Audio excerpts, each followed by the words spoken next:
4:20, por ahí yo ya está en la facultad. Ya hablé con Rosa.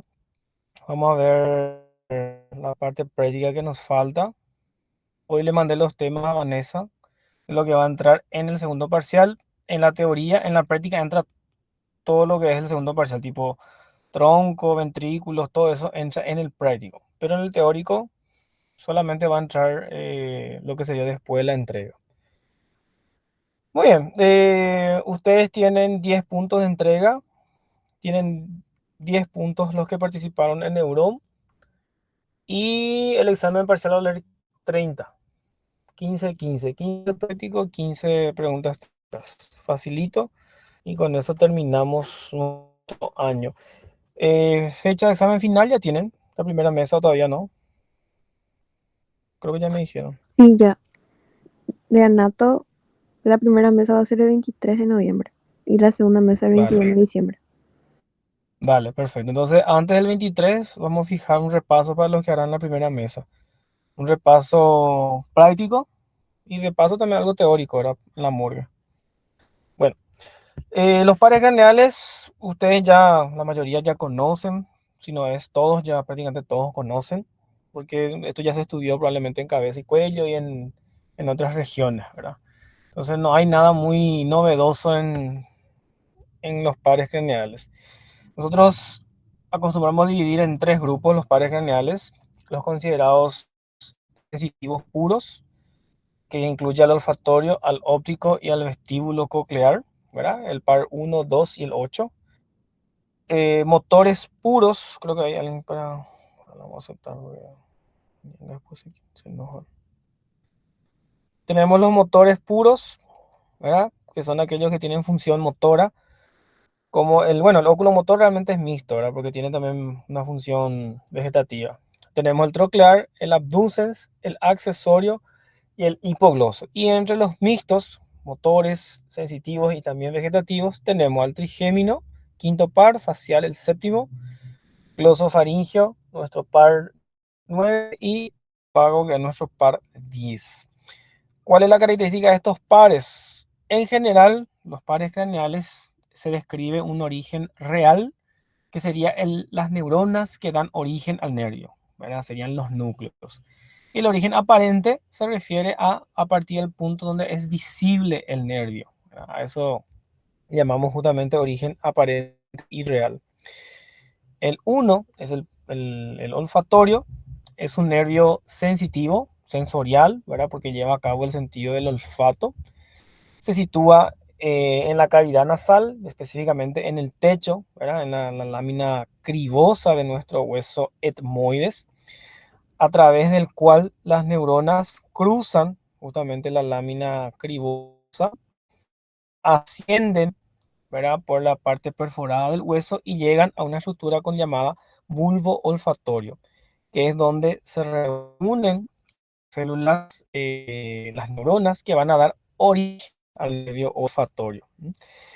¿Y cómo se percibe el olor? El olor es una percepción a través de, en este caso, las moléculas, que llamamos nosotros moléculas odoríferas, que son aquellas que generan los olores, estimulan a esas terminaciones nerviosas y generan respuesta eléctrica. Entonces hay una transformación, ¿verdad? De una energía química, que es por la percepción de los aromas, a una energía eléctrica. ¿Mm?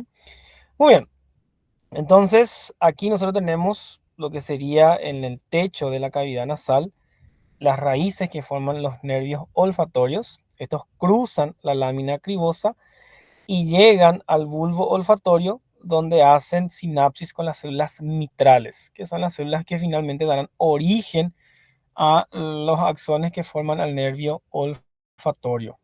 Esto queda por debajo de nuestro lóbulo frontal en su cara orbitaria, específicamente en el surco olfatorio, ¿verdad? Que divide el giro recto del giro orbitario, surco olfatorio. Muy bien, a partir de ahí, en este caso, nuestro bulbo olfatorio que da origen a los axones que van a formar el nervio olfatorio.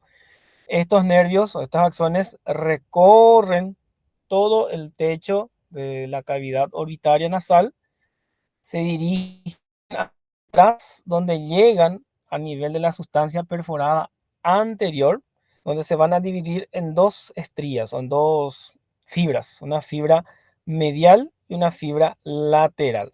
La fibra medial, esta fibra cruza con el lado opuesto, o sea que lleva información al lado contralateral, y la estría lateral llega justamente al hipocampo, ¿verdad? En este caso al núcleo amigdalino, donde se hace la percepción del olor. Y ahí es importante porque el lóbulo temporal, como ustedes saben, presenta conexiones con la corteza frontal a través del fascículo longitudinal superior y también con la corteza occipital.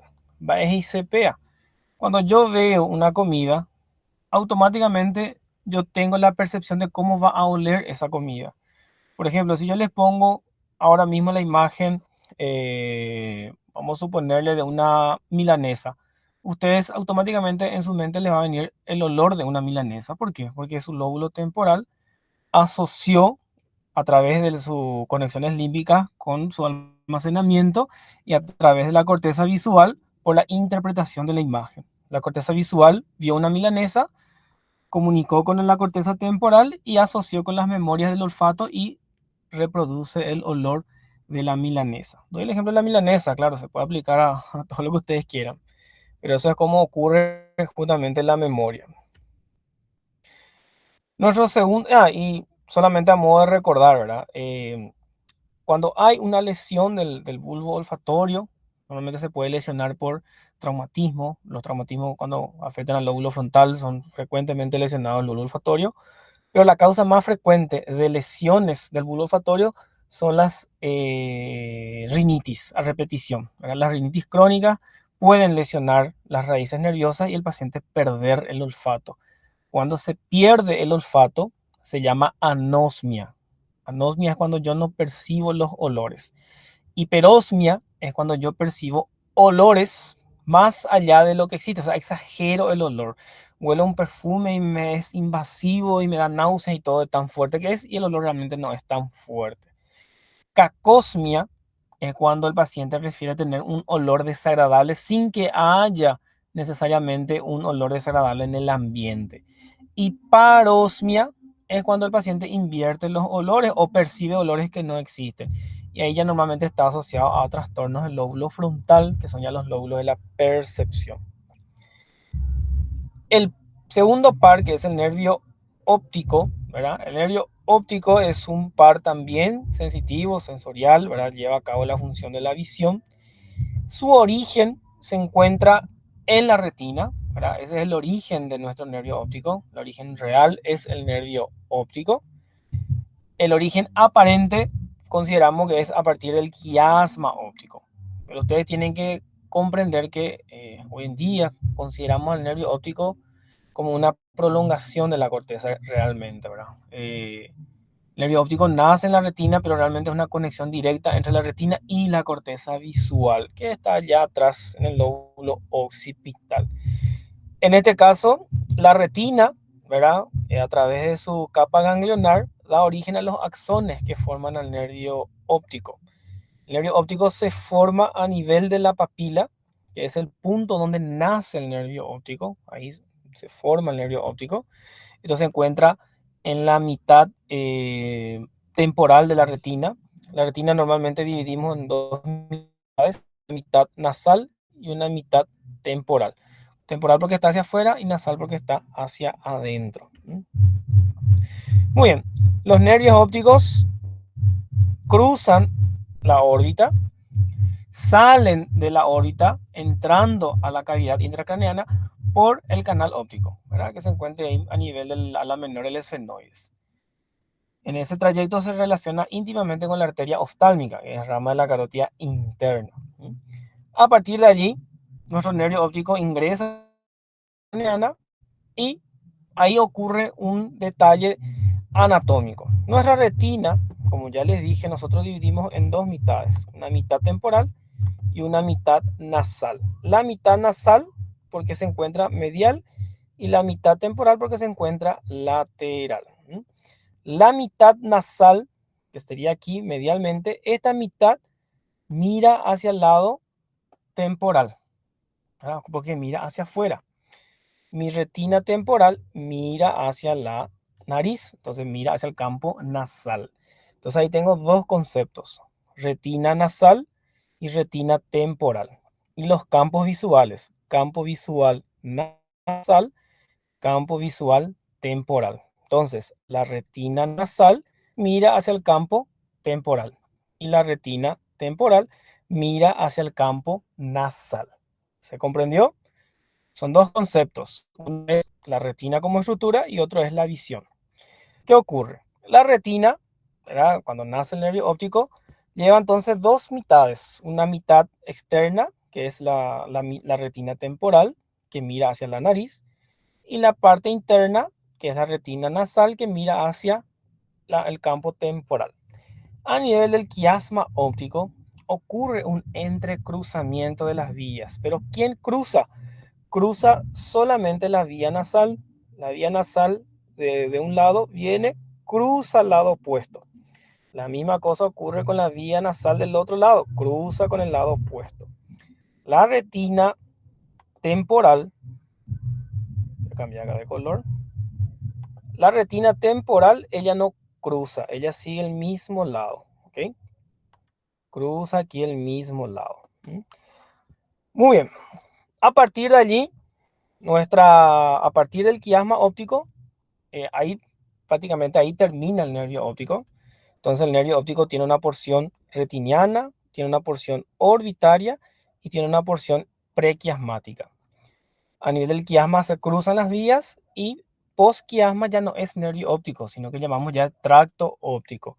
A partir de allí el tracto óptico se introduce en el lóbulo temporal, donde conocemos las radiaciones ópticas, que son los axones que salen del tracto óptico, que finalmente se dirigen hacia el surco calcarino, donde se encuentra la corteza visual primaria. Y esta, vamos a decirle como en forma de abanico que forman el lóbulo temporal, se conoce como el asa de Meyer, que es por donde luego se distribuye las fibras hacia el surco calcarino. Muy bien, ¿qué ocurre aquí?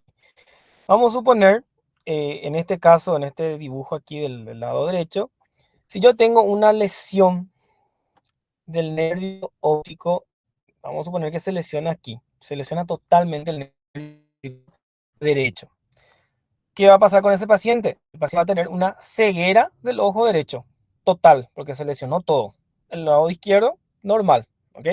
Claro, porque eso ahí es el nervio directo. Ahora, vamos a suponer que el paciente tiene una lesión en el centro del óptico. ¿Qué puede lesionar el centro del nervio óptico? Por ejemplo, un tumor de hipófisis. El tumor crece y lesiona al nervio óptico. Si se lesiona el centro de mi quiasma, la parte media, ¿qué estructuras se lesionan? Se lesionan las dos vías nasales, ¿ok? Entonces, ¿qué parte de la visión pierde el paciente? El paciente deja de ver su campo temporal del lado derecho y también del lado izquierdo. Y a eso se le llama anopsia, que es cuando el paciente pierde la visión de uno de los campos.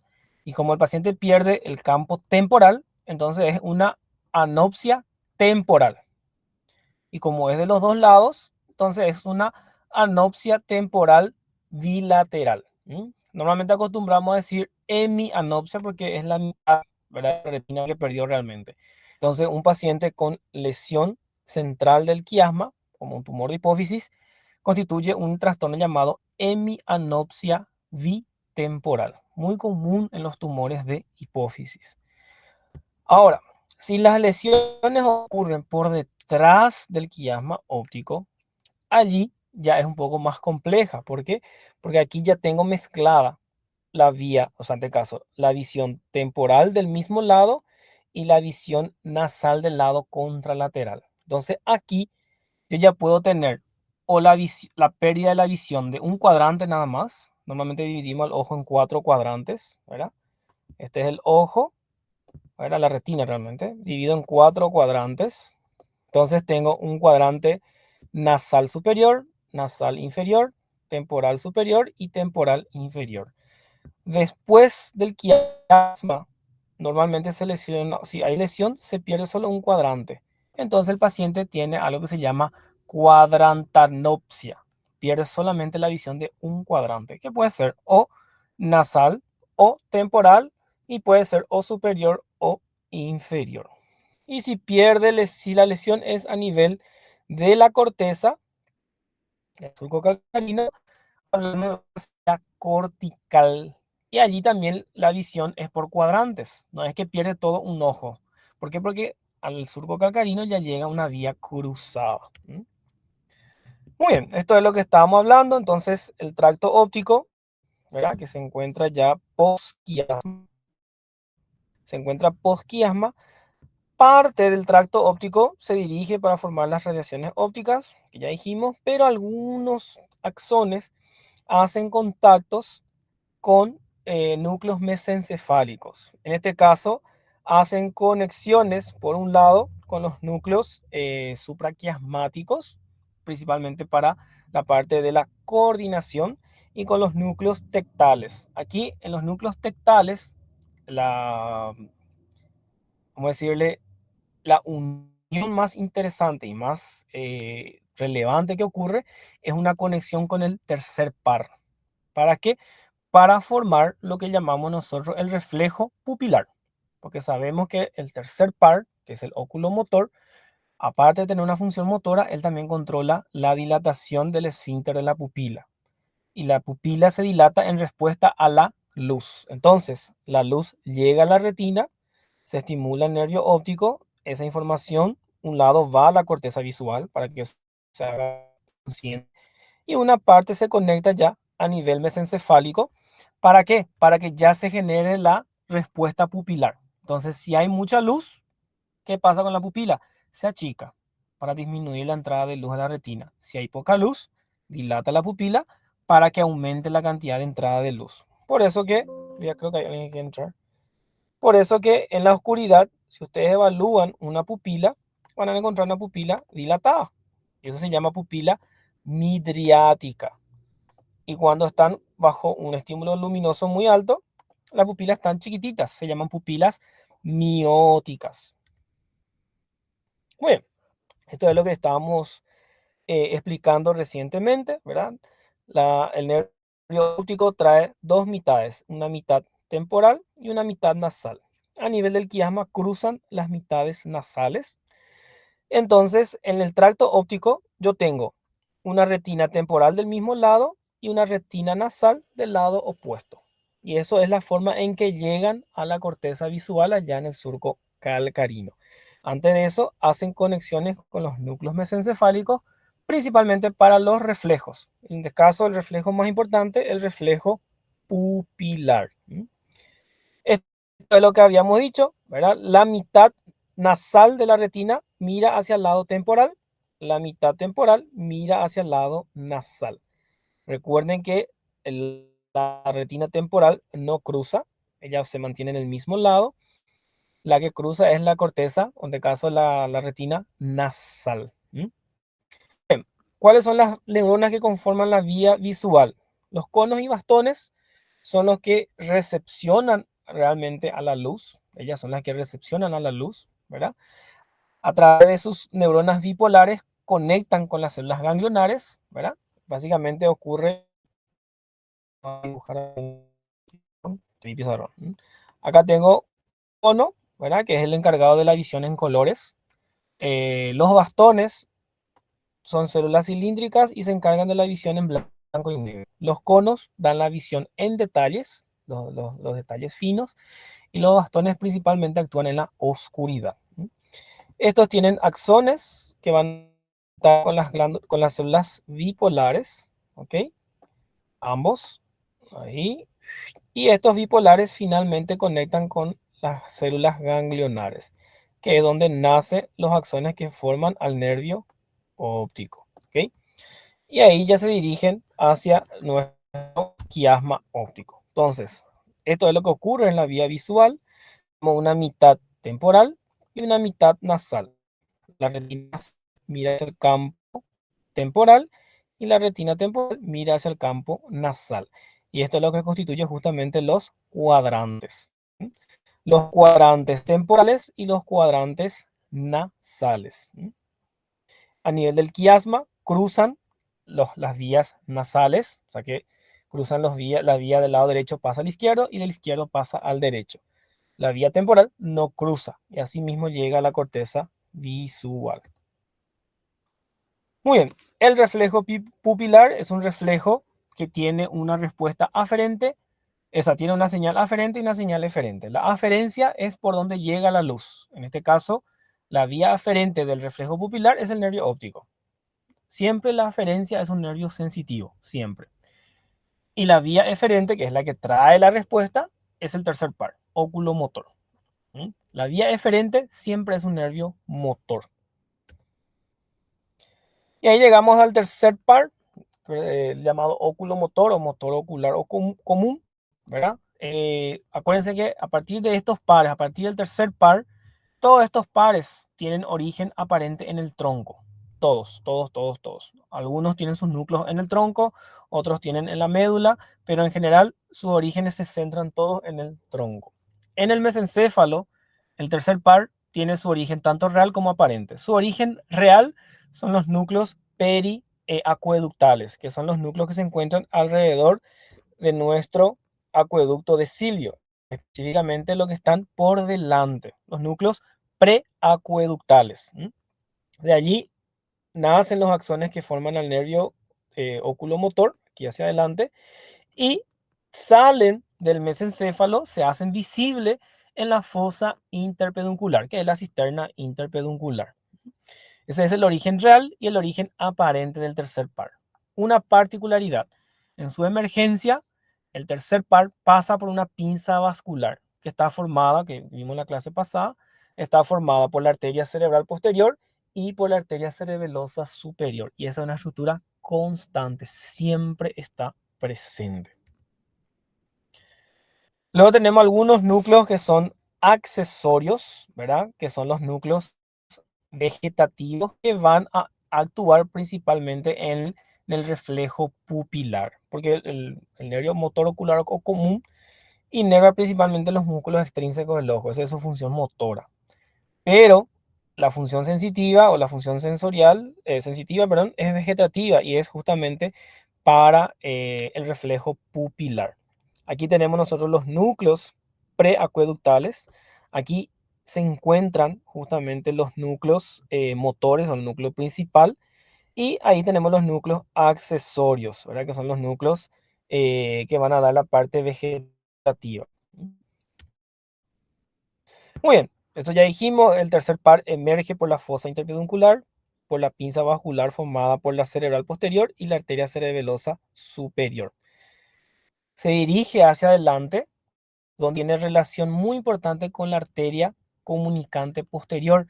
El tercer par pasa lateral a la arteria comunicante posterior. ¿Verdad? Pasa así bien lateral y es una relación muy importante porque cuando hay, por ejemplo, aneurismas o lesiones a nivel de la arteria comunicante posterior, el paciente puede tener una parálisis del par de ese lado. A partir de allí, el nervio se dirige hacia la órbita, la hendidura orbitaria superior, ingresa a la órbita, penetra el anillo de Sim y va a inervar al músculo elevador del párpado y los músculos extrínsecos, recto superior, recto medio, recto inferior y oblicuo inferior. ¿Qué movimiento ejecuta el tercer par? Movimientos motores, ¿verdad? Primeramente, él se encarga de elevar el párpado, o sea que la apertura ocular es una respuesta al tercer par, o sea, una acción motora del tercer par. Y ahí tenemos los movimientos oculares. Mira el ojo hacia arriba por los rectos superior, hacia abajo por el recto inferior y también hacia adentro porque inerva al recto medio.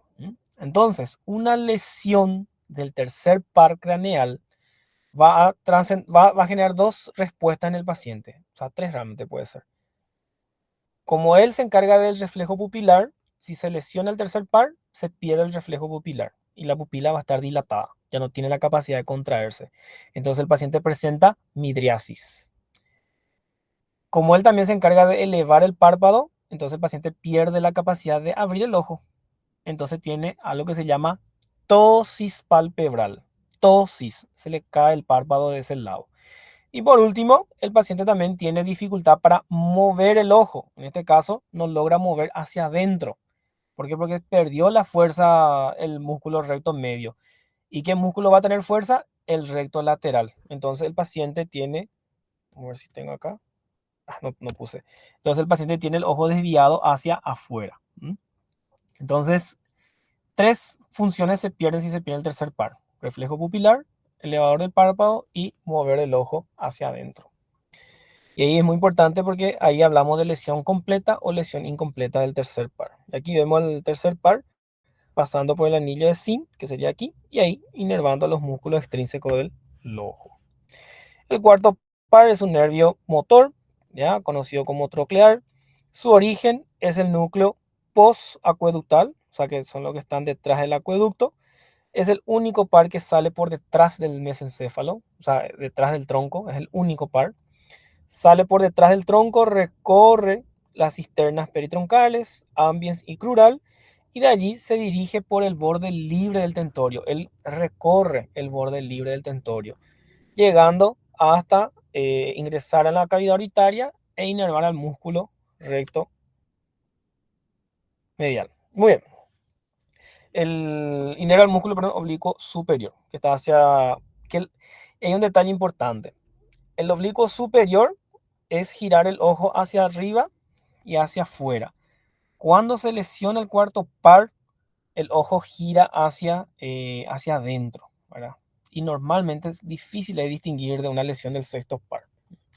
Entonces este es el cuarto par, él es el único que nace por detrás del tronco, recorre todo lo que sería la cisterna ambiens crural, pasa, en este caso, por fuera del anillo de Sim y termina en el músculo oblicuo superior. Muy bien, y esto es lo que ocurre en un paciente con parálisis del cuarto par. El paciente, en este caso, no logra mover el ojo hacia afuera. ¿Verdad? ¿Por qué? Porque justamente su función era girar el ojo hacia afuera. Entonces el ojo queda desviado hacia adentro. ¿Qué puede causar? Por ejemplo, traumatismo en la región pineal, porque claro, él sale por detrás del tronco. Entonces puede ser lesionado por un tumor en la pineal. El quinto par, ustedes ya le conocen súper bien, es un nervio mixto, ¿verdad? Principalmente sensitivo. En este caso se encarga de dar la sensibilidad a toda la cara y parte del cuero cabelludo. Y la parte motora es para los músculos de la masticación. Tenemos varios núcleos que conforman. El principal es el núcleo sensitivo porque, claro, el trigémino da principalmente la sensibilidad de la cara. Sensibilidad térmica, sensibilidad táctil, sensibilidad dolorosa, da toda la sensibilidad de la cara. Tienen núcleos hacia abajo, tenemos los núcleos espinales que pueden incluso irse hasta la médula cervical.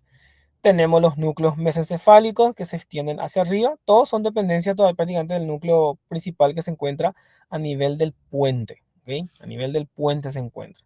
Y luego tenemos el núcleo motor, que es un pequeño núcleo que se va a encargar de dar la inervación motora a los músculos de la masticación. El trigémino se le llama trigémino porque se divide finalmente en tres ramas, ¿verdad? Rama 1, rama 2 y rama 3, oftálmico, maxilar y mandibular respectivamente. El mandibular es el que lleva la rama motora, es el único. El componente motor entonces va principalmente para los músculos de la masticación, ese es su componente motor. Entonces el trigémino emerge por la cara lateral del puente, ¿verdad? En este caso la cara lateral, se relaciona a partir de allí con el peñasco, donde se encuentra con el ganglio del trigémino, que se encuentra en la cara anterior del peñasco, alojado dentro de una extensión de dura madre llamada cabum de Meckel. Desde el ganglio trigeminal se divide en tres ramas: la rama oftálmica, la rama maxilar y la rama mandibular. El nervio oftálmico ingresa a la órbita, ¿verdad? Donde se va a distribuir principalmente para dar la sensibilidad de todo lo que sea la parte supraorbitaria, o sea, por encima del ojo, y la glándula lagrimal, obviamente, se encarga de controlar. Acá justamente tenemos el nervio oftálmico, él, ¿verdad? Recorre el techo de la órbita. A partir de allí va a dar 3 ramas, que son la rama lagrimal, que es para la glándula lagrimal, se encarga de controlar la secreción de la glándula. Una rama frontal que asciende por la fisura supraorbitaria y se encarga de dar la sensibilidad de la piel de la frente. Y una rama nasal que va a dar la sensibilidad de la mucosa nasal. El nervio maxilar, que es la rama 2, ingresa, o sea, emerge del cráneo por la fosa, el agujero redondo mayor, recorre el canal infraorbitario, pasando por la fosa pterigo-palatina, donde se encuentra con su ganglio accesorio, y emerge finalmente de la órbita por el agujero infraorbitario. Va a dar la sensibilidad de toda la mitad de la cara, de caso de la órbita para abajo, dando también la sensibilidad a lo que va a ser a los alveolos superiores. La rama 3, que es el nervio mandibular, sale del cráneo por el foramen oval, ustedes ya saben. Él tiene un componente mixto porque también lleva la raíz motora que se va a encargar de dar la motricidad a los músculos de la masticación, ¿verdad? Y también va a dar todo lo que es la sensibilidad, principalmente de la parte alveolar inferior y toda la piel de la parte de la mandíbula, hasta el límite superior del cuello. Y también sensibilidad de la lengua a través del nervio lingual. Muy bien. El sexto par, nuestro nervio abducens, es un par motor, ¿verdad? En este caso, su origen, ¿verdad? También ocurre a nivel del tronco, ¿verdad? En este caso, él emerge prácticamente de la unión ahí entre el puente y el bulbo, ya bien abajo, ¿verdad? Bien aquí abajo está él. Es un núcleo motor. Emerge por el surco bulbopontino y de allí, bulbopontino porque está bien abajo, de allí se dirige hacia adelante, ¿verdad? Y ingresa a la órbita y termina inervando el músculo recto lateral. Su función, mover el ojo hacia afuera. Entonces, cuando se lesiona, el ojo se desvía hacia adentro. Entonces, hay un desvío medial del ojo. Pregunto ahí, entonces, ¿con qué par yo puedo confundirme cuando el paciente tiene una parálisis del sexto par? Me puedo confundir con una parálisis del cuarto par. ¿Ok? ¿Por qué? Porque el desvío es muy similar. En ambos casos, el ojo se desvía hacia adentro. Solamente que el cuarto par se desvía hacia adentro y un poco hacia arriba. Pero es muy difícil a veces distinguir cuál es cuál, así semiológicamente hablando. El séptimo par es un nervio mixto, ¿verdad? En este caso, el nervio facial principalmente da la función motora de la cara, se encarga de toda la movilidad de los músculos de la mímica. Entonces tiene un núcleo, también tiene origen dentro del puente. Su núcleo principal es un núcleo motor, a diferencia del trigémino, que su núcleo principal es el sensitivo, ¿verdad? Se encuentra a nivel de la formación reticular, que ustedes ya saben que es la sustancia gris del tronco que se encarga de activar o inactivar todas las funciones del tronco, ¿ok? Luego tiene otros núcleos accesorios como el núcleo parasimpático, que en este caso va a ser los que van a controlar son los núcleos salivatorios, ¿verdad? Los núcleos salivares, que luego van a tener contactos ya, conexiones con el trigémino. Y los núcleos sensitivos, ¿verdad? Que en este caso son para la lengua, que se encuentran en la parte más inferior. Muy bien, tenemos aquí entonces nuestros núcleos principales.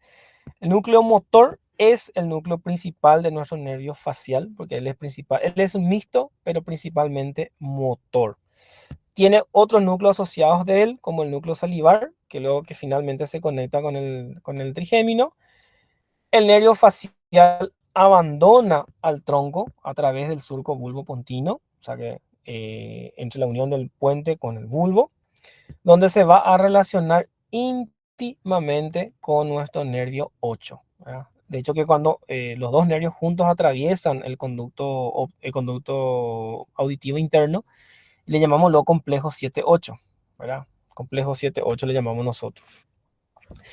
Muy bien, en su trayecto, en este caso, el nervio emerge aquí en el surco bulbopontino junto con el 8, este ya es su origen aparente, ingresa en el canal auditivo interno, donde recorre el interior del canal auditivo interno, ¿ok?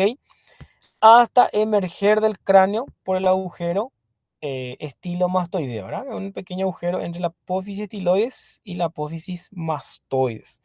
En su trayecto va a dar algunas ramas sensitivas justamente para la parte de la mucosa timpánica y también para el músculo, algunos músculos del oído, ¿verdad? La parte motora de los músculos del oído.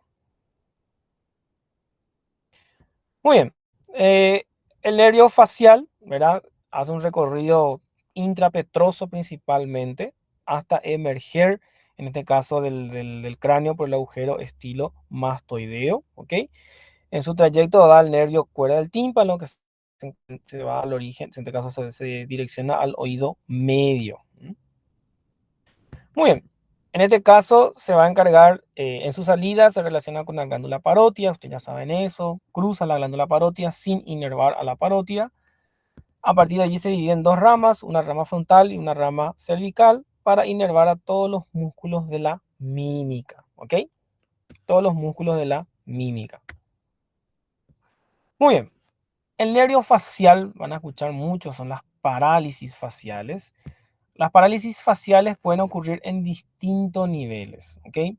Yo puedo tener una parálisis facial considerada supranuclear, que es cuando ocurre una lesión a nivel de la corteza. ¿Por qué? Porque el nervio facial, ¿se acuerdan? Por las conexiones de la corona radiada, por sus conexiones con la cápsula interna, una parte de la vía piramidal tiene conexión con los núcleos motores de los pares craneales, ¿verdad? Entonces, si hay una lesión de la corteza, también hay una parálisis facial por esa conexión. Una vía piramidal también genera parálisis del facial si la lesión es por encima de los núcleos y se llama parálisis supranuclear.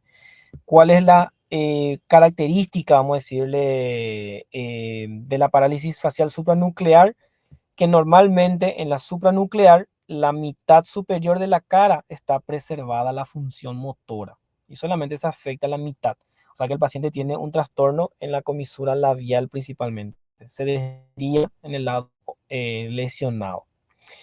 En la parálisis nuclear, ¿verdad? Cuando yo digo nuclear, me refiero ya a nivel de los núcleos, a nivel del puente específicamente. Allí, el patrón de lesión normalmente es un patrón que le llamamos nosotros un patrón periférico. ¿Por qué? Porque asemeja ya a una lesión infranuclear. ¿Qué ocurre? Acá nosotros tenemos el núcleo del facial, ¿ok? Todo lo que esté por encima, que es principalmente la corteza, se llama parálisis supranuclear o también conocida como parálisis central. Y normalmente en la parálisis central, la mitad superior de la cara se encuentra normal. ¿Ok? Se encuentra normal eso. Ahora, ¿y por qué ocurre eso? Porque por encima del núcleo, recuerden que las vías cruzan, o sea, en este caso cruzan de forma oblicua, cruzan del lado derecho hacia izquierdo, izquierdo a derecho. Por eso que algunas fibras que cruzan, por ejemplo, de este lado se encuentra sano, entonces este lado hace con que se preserve la parte superior. Entonces, cuando ustedes tengan un paciente con parálisis facial y ven que la piel de la frente todavía el paciente puede movilizar, significa que tiene una parálisis de patrón central. Normalmente puede ser supranuclear. Ahora, si usted le evalúa a un paciente y él tiene una parálisis facial total, o sea que se paraliza la piel de la frente, se paraliza los ojos, porque el paciente que tiene parálisis facial no logra cerrar el ojo. ¿Por qué? Porque la función del facial es cerrar el ojo. La función del tercer par es abrir el ojo. Entonces el paciente no puede cerrar sus ojos y también tiene desvío de la comisura labial. Se le desvía la comisura porque a un lado deja de funcionar. Entonces, cuando se afecta toda la mitad de la cara, hablamos de una parálisis facial del tipo periférico. Y normalmente esta parálisis es o nuclear o justamente postnuclear, o sea, ya en el trayecto del facial. Vamos a suponer el paciente tiene una parotiditis, ¿verdad? ¿Cómo va a ser qué tipo de parálisis va a tener el paciente? Va a tener una parálisis periférica, total. ¿Por qué? Porque se paraliza todo el nervio. Ahora, si el paciente tiene un tumor en la corteza cerebral, que justamente afecta la parte de control de la cara, va a tener una parálisis facial, pero una parálisis facial de carácter central, que significa que se va a preservar la parte de la mitad superior de la cara. El octavo par es un par sensitivo sensorial. De caso se encarga de recibir estímulo sensitivo del conducto laberíntico para controlar el equilibrio de la cabeza, los movimientos de la cabeza. Y la parte sensorial viene del órgano de Corti para la audición, ¿ok? Entonces él tiene dos orígenes, vamos a decirle así, pues se llama vestíbulo coclear. La parte vestibular es de los conductos semicirculares, que es para el equilibrio de la cabeza, y la parte coclear nace justamente dentro de la cóclea por los impulsos que traen el órgano de Corti para la información auditiva. Muy bien, a partir de allí salen los nervios, ¿verdad? Pasan por el conducto auditivo interno, ingresan al cráneo y entran por el surco bulbopontino, que es su origen aparente. A partir de allí ingresan al puente donde se van a encontrar con los ganglios, en este caso los núcleos vestibulares, que se encuentran en la mitad inferior del piso del cuarto ventrículo. A partir de allí ocurren múltiples conexiones. Lo que es vestibular se conecta con el cerebelo, ¿ok? ¿Para qué? Para coordinar los movimientos de la cabeza en relación al cuerpo. Si ustedes están en posición sentada o acostada y bruscamente se ponen de pie, al inicio van a sentir un leve mareo, es normal en algunos casos. Ese mareo va a pasar porque vamos a decir, el tiempo que pasa para que los movimientos de la perilinfa y de la endolinfa del conducto semicirculares envíe informaciones al nervio vestibular para informar sobre la posición de la cabeza, que estaba acostada, ahora está de pie. Entonces, ese tiempo a veces genera ciertos mareos. Y luego tenemos la parte sensorial. Esa parte sensorial, ella asciende, ¿verdad? Asciende por la vía auditiva, asciende principalmente hacia los núcleos talámicos, en este caso los ganglios geniculados, asciende y a partir de allí se dirige a la corteza temporal, específicamente en el giro de Herschel, que es el giro que se encuentra a nivel del giro temporal superior, donde está la corteza auditiva primaria, que es donde se hace consciente los sonidos. ¿Cómo yo interpreto los sonidos? Y ahí tenemos conexiones con el sistema límbico para la parte de memoria y con la corteza frontal, donde yo voy a reconocer un sonido e interpretar a ese sonido. Vamos a poner, por ejemplo, yo tengo los ojos cerrados y me habla una persona. Si es una persona conocida, los sonidos ingresan por el órgano de Corti y llegan a la corteza auditiva primaria a través de sus conexiones con el lóbulo frontal y con el sistema límbico, me hace recordar que esa voz es de fulano. Y automáticamente en mi cerebro se genera la imagen de fulano. ¿Por qué? Porque el lóbulo temporal también está conectado con el lóbulo eh, occipital, que es la parte visual. Así como el sonido de un pajarito. Si ustedes escuchan el sonido de un pajarito con los ojos cerrados, dentro de su cabeza, automáticamente ustedes reconocen que es un pajarito y se le viene en mente la imagen de un pajarito por las conexiones que contiene justamente. Entonces, los núcleos cocleares son aquellos que van a dirigirse hacia al lóbulo temporal, donde se va a hacer consciente la audición en el giro de Hersch, que es la corteza auditiva primaria. Y muchos de estas conexiones terminan también en el mesencéfalo para hacer conexiones con la vía visual para poder coordinar justamente los movimientos del ojo, por ejemplo, hacia el origen del sonido. Por eso cuando nosotros escuchamos un sonido, nuestros ojos se direccionan hacia donde está el foco del sonido. Y esa es una conexión que ocurre a nivel del mesencéfalo, a nivel de los núcleos de la sustancia cuadrigeminal. El noveno par es el nervio glosofaringio, es un par mixto también, ¿verdad? Principalmente motor, ¿verdad? En este caso se encuentra ya a nivel del bulbo, ya estamos ya a partir del par 9, y esto es un detalle, nosotros le llamamos ya los pares bajos. ¿Por qué? Porque se encuentran ya en la transición bulbo-espinal. El noveno par es un nervio mixto, en este caso tiene un núcleo motor que es para inervar el músculo estilofaringeo, o sea, los músculos de la faringe, donde va a formar luego el plexo faríngeo. El parasimpático, en este caso, contiene el núcleo salivar inferior, ¿verdad? Que es justamente para el control de la saliva, y el núcleo sensitivo, que en este caso va a recibir la información del gusto de la lengua y también la sensibilidad captada por los barroreceptores y los quimiorreceptores que se encuentran a nivel carotídeo. El glosofaringio también emerge, en este caso ya emerge del bulbo, emerge entre lo que va a ser la oliva y el pedúnculo cerebeloso inferior, llamado surco retroolivar. ¿Ok? Surco retroolivar. Tres pares salen del surco retroolivar: 9, 10 y 11. El 9, en caso su origen aparente, es el surco retroolivar.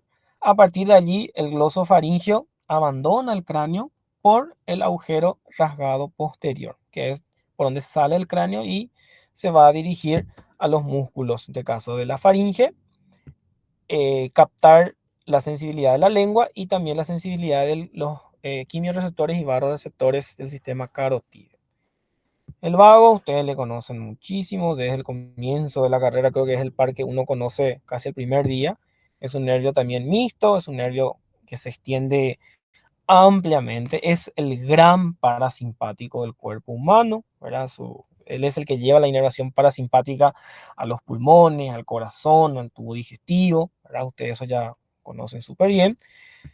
Tiene funciones motoras, principalmente para los músculos de la faringe y de la laringe, a través de sus nervios laringios recurrentes. Y la parte sensitiva, también una parte capta la sensibilidad del gusto en la parte posterior de la lengua y también sensibilidad de la úvula, ¿ok? De la motricidad de la úvula. Muy bien. El vago también sale del surco retroolivar y sale del cráneo por el foramen yugular, y el trayecto periférico ustedes ya conocen, no vamos a describir todo eso. Esto tampoco, esto es muy periférico. El onceavo par o el par 11 es un nervio motor. En este caso tiene dos núcleos. Tiene un núcleo vulvar, ¿verdad? Que es su origen o su raíz craneal. También el surco retroolivar. Y tiene un origen también espinal. En este caso, del asta anterior.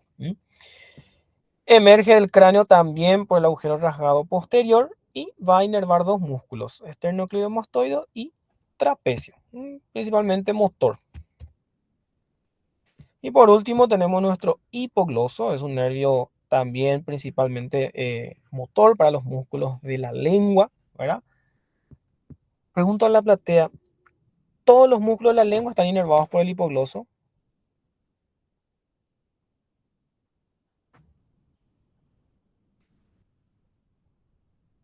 No, ¿Cuál no tiene inervación del hipogloso?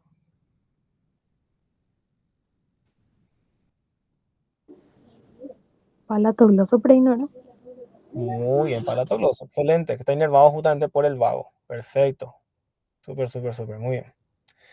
Muy bien, el hipogloso en este caso tiene un origen, un núcleo motor principalmente, también a nivel del bulbo. A partir de allí, él tiene conexiones claramente con la corteza cerebral también por los movimientos motores de la lengua, entonces tiene que responder a la voluntad, ¿ok?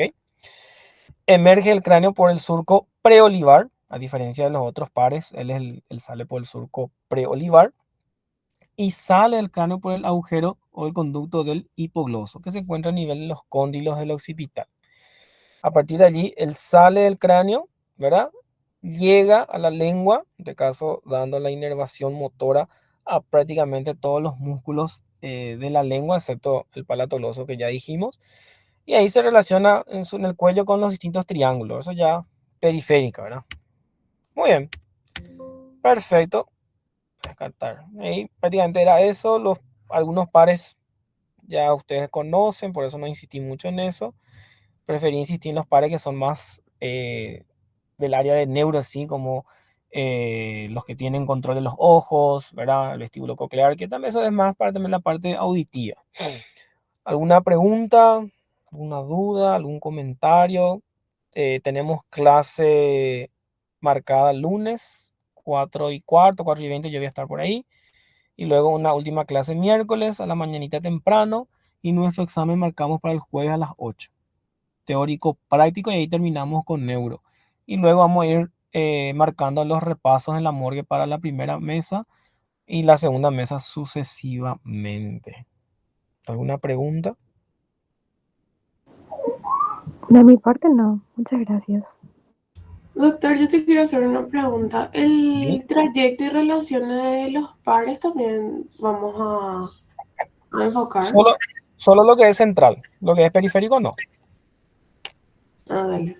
porque eso ya le corresponde más a anatomía general. Incluso en el examen final, cuando les toque una bolilla con pares, principalmente sus relaciones y orígenes centrales. Eso es lo más importante. Por ejemplo, en su origen aparente, con qué se relaciona, en su origen real, cuál es su núcleo, en qué parte del tronco se encuentra su núcleo y cosas así, ¿verdad?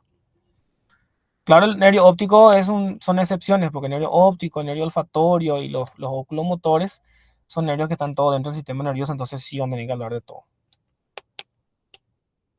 Ah, dale, muchísimas gracias. Dale, dale. Bueno, si no hay más preguntas, este termina aquí nuestra teoría de neuro. Eh, Nos vemos entonces el lunes para nuestra clase práctica y ya en vista a nuestros últimos exámenes. Nos vemos entonces el lunes. Nos vemos a las 4:20, 4:15 por ahí. ¿Ok? Dale, doctor. Dale, chao, Gracias. chao. Chao. Chao, chao.